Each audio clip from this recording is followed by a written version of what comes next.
Hey, all right. Now, let's do that. Let's do that. Let's do groups.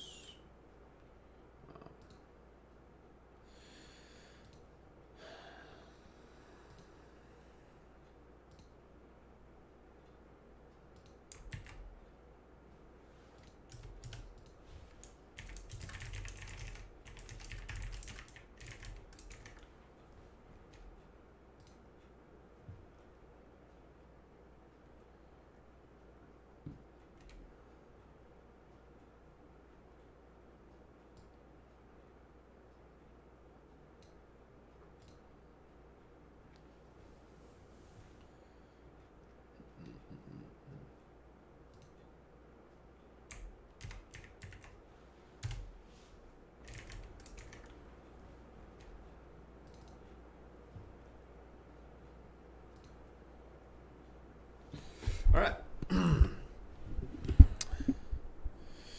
Hey, Ed, what's going on? All right, we're rocking and rolling, man. We're looking good.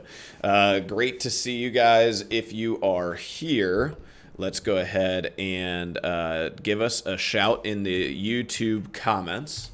And we're going to try Facebook, or sorry, we're going to try YouTube because Facebook sort of failed us on our first run over in the mindset group. All right. So if you guys have any questions, pop them over here in the YouTube comments. Otherwise, I'm going to go ahead and get started here, and this will post, and we'll have the ability to kind of look back on this through the Facebook page. All right. So biggest thing is we're going to kind of look over some of our main pieces in the mindset of Squats with Friends. And so this is from our 2.0 program overview. And I started to rewrite this for our 3.0 discussion. The only thing that's really going to change here is going to be our testing structure, which I'll lay out inside of the Facebook group today. But the biggest thing in this is to kind of think about the purpose of a squat cycle, the purpose of Squats with Friends, and what we're going to utilize this time for. Is going to be, this is going to be probably the best time so long as you guys can think about having the right intention. The only thing that's going to be challenging from this, and what I recommend you guys do, is if you need coaching, if you guys need hands-on cues, that's going to be the one piece that we really get a lot of benefit out of when we do Squats with Friends in person, is me walking around and hamstringing you to make sure that you're in the right position. If you guys have ever done gymnastics club, or you guys have ever done squat cycle before, you know that we're usually very stickler when it comes to the form and the function for some of these things. But this is the number one goal for squat cycles, is to fix poor movement patterns in the squat. So it's not about putting on size or strength or increasing the 1 rep max. That will come if you improve your form and function. Most people, I would say 99.99% of people, fail on a back squat because their movement patterns break down. When the weight gets heavier, they don't get into the right musculature. They can't support that in a good position with the knees stable, the core stable, the hips stable, and all that stuff. And as a byproduct of that, the weight will sort of crumble them. And so what we need to think about doing is fixing those poor movement patterns. So recognizing and understanding where we are weak, and then ensuring that that starts to move forward and develop, both from a movement standpoint. And the really cool part about this, guys, is this creates a massive, massive, massive hedge against injury for us. So this is kind of a two-pronged thing. If we fix our movement patterns, you'll get stronger. You'll have a higher ceiling because you're building that foundation so much stronger. And then you're going to also see decreased injuries, so you can start to then push the volume a little bit more. So you can squat more. You can squat more weight more often. And then you can start to move up the weights, and then you can start to move up the 1 rep max, kind of up to infinity, I guess would be, well, obviously not infinity for most of us, but that would be sort of the goal, all right? So second is develop the structural stability and fix our unilateral imbalances. So this is huge, and I'll kind of tell you guys my backstory with squats. So when I first started learning about weightlifting, I was focusing everything on powerlifting. There wasn't the wealth of resources and information on the internet as it pertains to performance weightlifting that there is today. And so the only real people talking about this were powerlifters, were West Side guys. And so I learned everything from those guys, and they do a very different type of squat called a low bar squat. And I started my career doing these low bar squats and really focusing much more on weight and speed than I did on form and function. This is a byproduct of not having a coach, and I had to sort of learn the hard way. And so what happens then is your body starts to compensate because we have side to side unilateral imbalances. And for me, when I was playing basketball growing up, I would always have a high degree sprain or break my right ankle. And so there's a lot of scar tissue in there, and the mobility is terrible. And so what I didn't realize is that my right hip wouldn't go into depth at the same capacity as my left hip, right? Or my left ankle would probably be a better way to look at that. And as a product of that, what started to happen is I would shift my hips. When I got to the bottom of the squat, I'd have this little like lean over to my right side because my left side could sink deeper and my right side could not. And what happens then is I was twisting my lower back with, 300-400 pounds on my back. And as you can imagine, that spinal twisting, that lack of stability underneath massive loads, it's just a matter of time until that starts to break down and causes serious structural problems. And so what we need to think about doing is we need our right and left sides to be equal. We need them to be opposing forces that are, equal in strength and mobility as much as we can help. Now, some of us have actual structural issues like I do, where, maybe we have, a knee replacement or a hip replacement or, something a little bit more severe than just some prior history of injuries. Or maybe you guys had a torn ACL or MCL when you played sports growing up and the stability in that knee is just not there yet. So we have to find that. And that's going to be also a product of this. So there's a lot of single leg stuff here. Okay. And that's a big part of this cycle.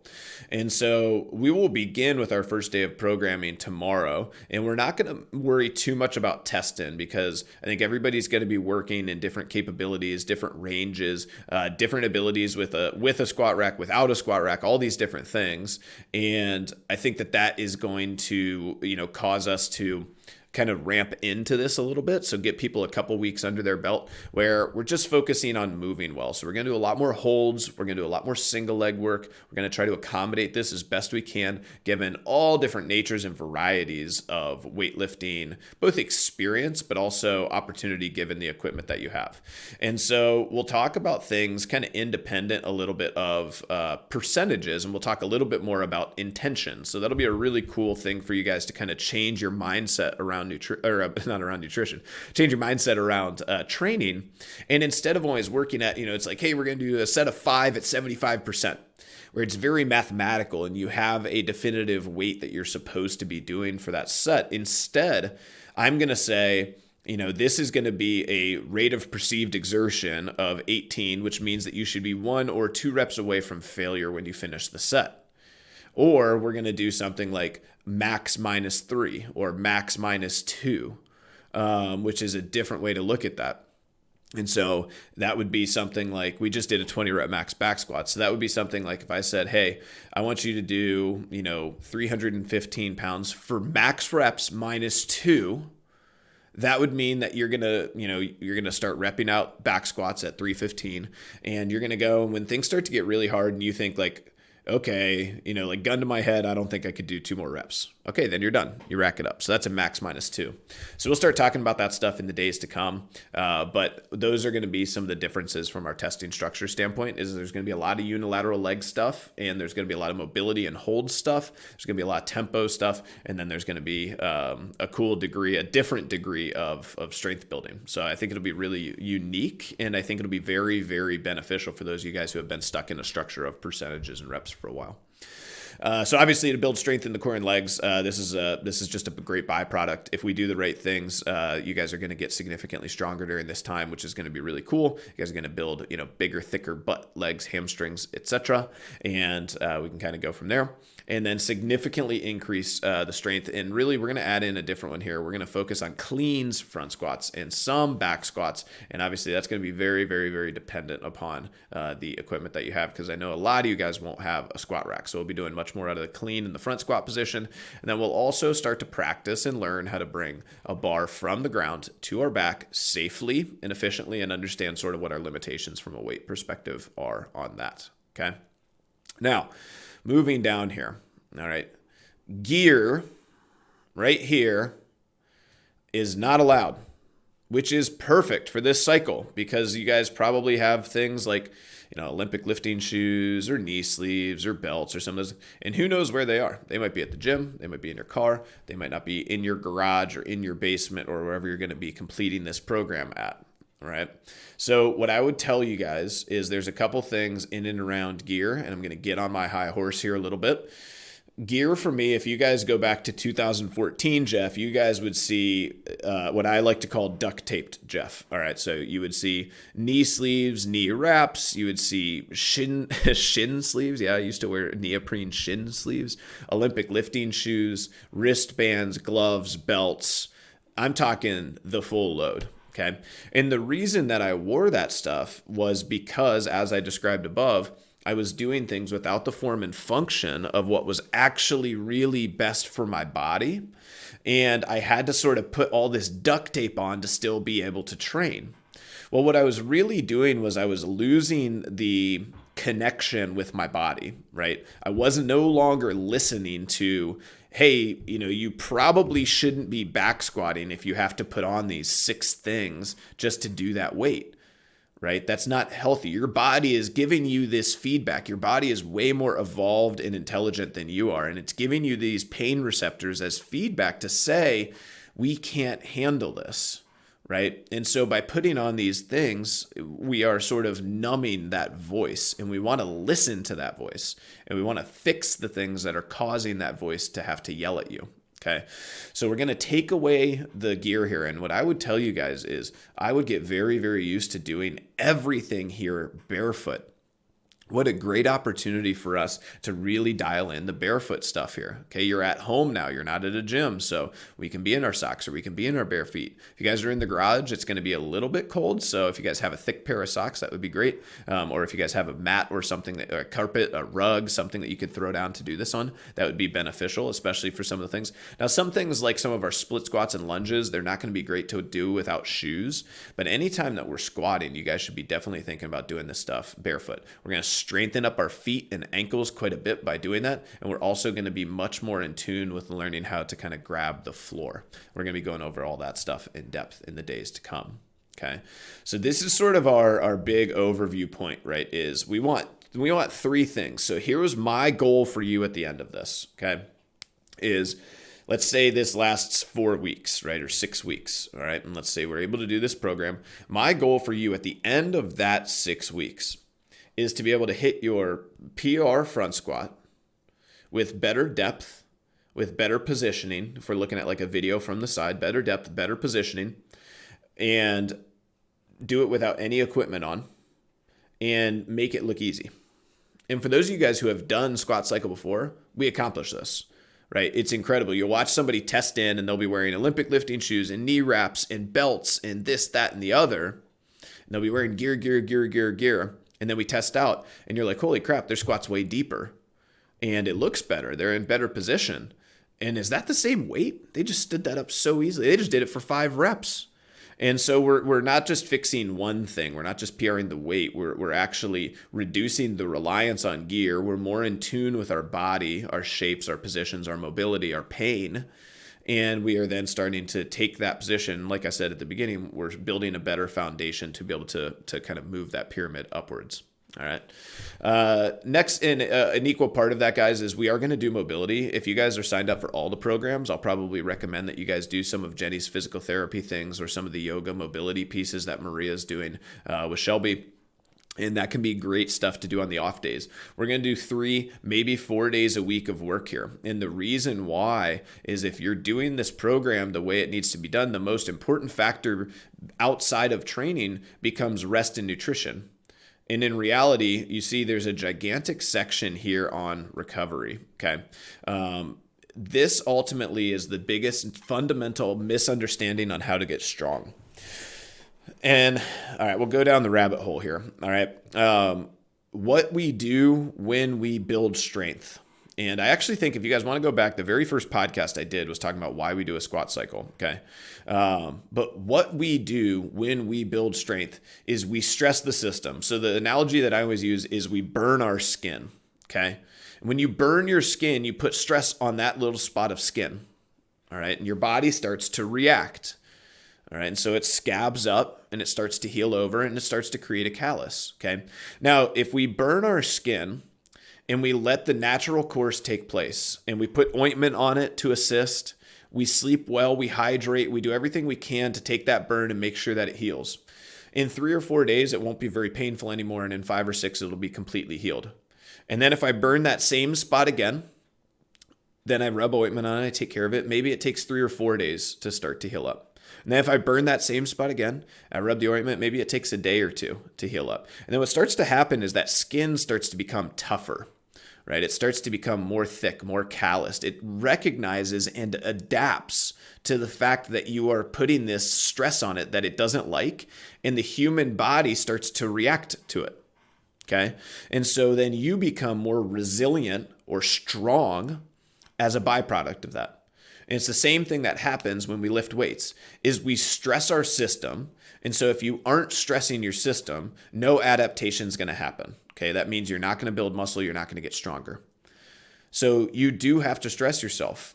Okay. And obviously we want to do that inside of a safe zone. So we want to make sure our form's good, because a stress without doing things correctly is obviously dangerous, right? If you're like, hey, I'm going to burn myself because Jeff said to do this, and you don't do it like intelligently because you don't know what you're doing, you're going to freaking hurt yourself. And it's the same thing is true with a back squat or a front squat also. Okay. So we want to make sure we get the form down.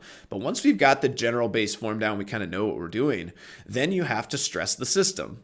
All right. And then what happens when we stress the system, then we have to stop. We have to pause. We have to recover. We have to allow the scab to heal. And then we're going to come back and we're going to do it again. And as we do that process over and over and over again, right, we're going to get to the point where we're able to heal faster, aka we're building muscle quicker. We're recovering more quickly between sessions. We're building muscle faster. We get onto this steam train. Okay. And then there's a bunch of stuff at the end of the cycle that we'll talk about as well in terms of the importance of a deload week and sort of de-stressing the body. And there's a bunch of really weird, cool science about that. But you should totally de-stress the body so that when you come back, those same weights, everything feels super freaking heavy again. And if you guys have ever gotten sick before and come back and tried to lift weights, you're like, oh my God, like these, what used to be light weights feel super freaking heavy. And that's so good. You want that, because the fact that it feels heavy means that it's stressful, means that your body's going to start to react and build muscle and start to get stronger, right? Like that's what's going to happen. And so after every cycle, we want to take a time, 6, 8, 10 days, depending on how stressful the cycle was for your body. And we want to let it decompress itself and de-stress itself so that we can now go back and start to reintroduce stress back into it. Okay. So that's down the rabbit hole we go. And there's a bunch of stuff down that we could talk on that for hours. And we'll have plenty of time for this, but as we start going through the next piece, guys, sleep and nutrition, this is going to be huge. And for most of you guys who are going to be, having a hiatus from work or working from home and things, my hope is that you guys should be able to sleep fully, right? For us, that's going to be over 7.5 hours, and we need to decompress our spine. We need to have that recovery process. And then nutrition might be a little bit more challenging for us, especially if the weeks wear on and grocery stores and, at-home nutrition stuff when we're maybe locked inside our homes is going to start to maybe become more of a challenge. But the important thing for us, guys, is to focus on our protein. Okay. So ideally we'd be eating that kind of 1.3 or 1.4% of our lean body weight, or another way to look at that is just 1 to 1.4 times our actual mass, so our pounds and grams. So if I weigh 200 pounds and I really want to get stronger, I should be eating 200 grams of protein per day, right? And that's not including our post-workout shakes, which we should be having at the end of each. Okay. Next, we'll talk about pacing. So when we do our max sets and things, this isn't like a rep down, up, stop, hold, take a second, breath, down, up. It's we do these what we call piston squats. And again, this will be stuff that we lay out with the daily programming, but it's going to be down, up, down, up, down, up, down, up, down, up, down, up until you hit whatever the point is, whether it's a rep or a failure point. You're going to do that all the way through. So they're called repetition squats or cycling squats. And we have to get to the point where that's the only way that we squat for this cycle. We have to move the barbell as fast as we possibly can. Okay. And this will be given out with the daily guidance. Weekly structure. So Tuesday, Thursday, Saturday is going to be our rough split here. And so tomorrow we'll sort of start with our entry point. Thursday will sort of be our first day of real full programming. So that gives you a couple days to settle in, get the gym set up, and make sure that you kind of understand like nutrition and all that stuff is on point. And then tomorrow we'll start to put out some of our pre-tests, which will be both mobility and strength as just a little bit of kind of a welcome. It's not going to be anything too crazy tomorrow. I want everyone to get into their gyms, get some weight on the bar, get some things going. You're going to have to probably reorganize some things and, start to look at, not squatting with gear. And then we'll kind of work through our schedule from there. Training partners, that one's out on this one, unfortunately. However, you guys are more than welcome to video chat a friend in, or if you guys have a significant other that you guys are quarantining yourself with, more than welcome to involve them as you can. And I would recommend that for sure. Focus and mindset, guys. Once we start to get into some of the challenging, darker days here, if we go like 6 weeks in, we're going to really need to start to think about adding aggressiveness into our training. So this is the one thing that I've found at home, guys. For those of you guys who are used to the energy, the excitement, the effort, and the environment of the gym, working out at home is boring. Like there's no other better way to put it. It's boring. It's low energy. There's less adrenaline. There's less energy. There's less effort. It's hard to get yourself motivated to go out and lift really heavy at home. And that's going to take a little bit of time for some of you guys. And that's why our first week here is going to be approachable by nature, right? So the big thing that we need to start thinking about as we do this, we'll start talking about the mindset of approaching a bar to do a max set or a heavy set, especially when we start thinking about how we're going to do that inside of our garage gyms or our basement gyms or just outside on our driveway. That's going to be something that's going to take some time for you guys to start kind of get used to. So if you guys have never done this before, it'll be an interesting journey, but I am very, very, excited and I'm optimistic with the fact that I think you guys will be able to fix form and function and use this time to gain mobility and strength and structure. And then for a lot of you guys, that mobility, strength, and structure is going to turn into quite a bit more weights when we start to kind of come back into the swing of things at the gym. And then when you add in your better ability with the advent of energy, excitement, adrenaline when we get back in the gym, you guys are gonna be like, oh shit, like man, I'm PRing everything. And I think that's gonna be such a cool thing and way for us to kind of break down getting back into the gym is when we get out of this and we get back into the gym, it's like we'll probably do a prep week and then we'll do some heavy stuff and we'll see if we were actually able to kind of get better and test some stuff as we kind of get back into our new normal. So for today, guys, a little bit of overview. Tomorrow morning, wake up and look for our first sort of workout of the day, which will be all of that will be text with video, and those won't always be live. About once a week, I'll probably schedule a live time, and you guys can ask questions. We can get on a meeting. You guys can upload videos of yourself squatting and upload videos of your testing to the Facebook page, and we can kind of armchair quarterback and coach you guys through that. And that'll be probably the best way. That'll be the only way that we can really coach you guys through this as best we can. So this will be a little bit more than programming, but if you guys want to, you guys are more than welcome to kind of upload those videos. We'll take a peek at them and go from there. And you can upload them obviously straight into Facebook, or you guys can start to upload these into like your own YouTube playlist, and we can actually watch this as kind of a progression as we go. So I think that is everything that I wanted to get across for this today. And if you guys are still struggling, I know we're almost out of bars and plates, and if you guys need equipment for this, make sure that you guys connect and communicate. I know Rogue is shutting down their retail store as well. So at this point, if you guys are not already don't already have some weights, some external loads, reach out to me or post on Facebook, and we can start to think about some different things that you guys can put into practice to start getting some of that stuff ready. And we might have to get creative. It might be taking some book bags, backpacks, or luggage and throwing a bunch of heavy crap in there and holding it as a zerker, or wearing it on our front, or wearing it on our back, depending on what we're doing for the day. It might mean squatting your kids or your spouse, which I know we kind of laugh, but I have done both many times.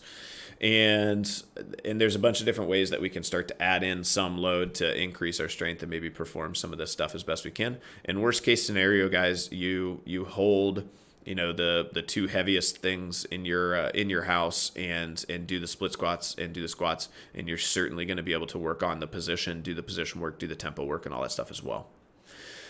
So Ed's the only person who said hello, but I see there's like 5 or 6 people watching. So if you guys are there, type something, say hello, and otherwise I'm going to wrap this up, and we'll post it over onto our Facebook page, and you guys can start to chat and communicate on there. And I'm going to start going through my day. Woke up to to about 100 more emails today, and so I got to start getting on that train. I hope you guys are doing well, holding up strong, and I love you guys. See ya.